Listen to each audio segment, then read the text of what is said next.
Baik, Assalamualaikum warahmatullahi wabarakatuh. Pada kesempatan kali ini saya akan menjelaskan bab tentang al-munada. Pembahasan yang pertama yaitu ta'riful munada. Munada mengikuti wazan fa'ala, yaitu nada, yunadi, munadatan, wanidaan, fahuwa munadin, wadhaka munadan. Munadan merupakan isim maf'ul. Al-munada berasal dari kata nada yang artinya memanggil. Ketika nada menjadi bentuk ke isim maf'ul yang berarti munadan, artinya yaitu yang dipanggil. Jadi al-munada yaitu yang dipanggil. Ini merupakan munada secara bahasa, sedangkan secara istilah yaitu ismun waqa'a ba'da harfin min ahrufin nida, yaitu isim yang terletak setelah salah satu huruf nida. Seperti halnya yaitu contoh ya Muhammadu, ya waladu, ya Rasulullah. Muhammad yaitu munada dan ianya adalah huruf nida. Waladu munada dan ianya adalah huruf nida. Begitu dengan Rasulullah yaitu munada dan ianya adalah huruf nida. Baik, yang berikutnya yaitu hurufun nida. Ada huruf-huruf nida yang digunakan untuk memanggil, yaitu ada ya, ada al-hamzah, ada aya, ai, haya, dan wa. Yang pertama yaitu ya. Ya digunakan untuk semua jenis panggilan, dekat maupun jauh. Contohnya di sini ya Muhammadu, wahai Muhammad. Kita memanggil orang yang bernama Muhammad. Yang kedua ada al-hamzah, a yang di fathah untuk panggilan dekat. Contohnya di sini a Muhammadu aqbil. A bermakna wahai Muhammad, aqbil kemarilah. Kemudian ada aya, ai, dan haya itu untuk panggilan jauh. Seperti contoh aya Hasanu hal tasma'uni. Aya bermakna wahai. Wahai Hasan, hal tasma'uni, apakah engkau mendengarku? Jadi kita memanggil Hasan dari jarak yang jauh. Kemudian kita berteriak, wahai Hasan, apakah engkau mendengarku? Kemudian bentuk yang keempat yaitu a. Afwan, maksudnya wa, yaitu untuk menunjukkan kasihan atau mengeluh. Contohnya wa Muhammadah, duhai Muhammad. Kasihan Muhammad. Nah, ini merupakan beberapa contoh dari huruf-huruf nida serta penggunaannya. Namun, yang biasanya digunakan dan banyak yang sering digunakan yaitu adalah ya. Yang berikutnya adalah ketentuan munada. Ketentuan yang pertama yaitu yubna ala raf'i. Munada itu, isim yang dipanggil itu dimabnikan di atas rofa, yaitu mabni di atas kondisi rofa.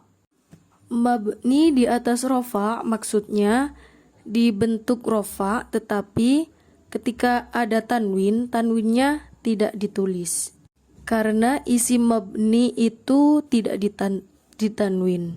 Mabni di atas rofa yang pertama yaitu isim mufrad, yaitu nama tunggal, atau al-mufrad al-alam, nama yang terdiri dari satu kata. Contoh kita mau memanggil Muhammad dan Ali. Maka ketentuannya di sini karena dia satu kata, yaitu Muhammadu Aliyu, dimabnikan di atas rofa. Karena rofa'nya Muhammadu itu dengan Muhammadun, dan Aliyu itu rofa'nya dengan Muhammadun. Karena dia dimabnikan, maka tanwinnya itu dihilangkan. Ya Muhammadu, ya Aliyu. Nah, ini adalah ketentuan ketika kita memanggil nama orang dan nama orang itu adalah mufrad.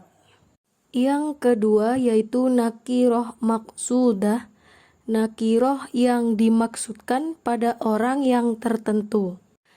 Mithlu, contohnya ya rojulu, ya waladu. Nah, ini rojulu dan waladu itu rofa'nya dengan dhammah. Rojulun, waladun. Tetapi karena dimabnikan, tanwinnya itu dihilangkan menjadi rojulu, waladu.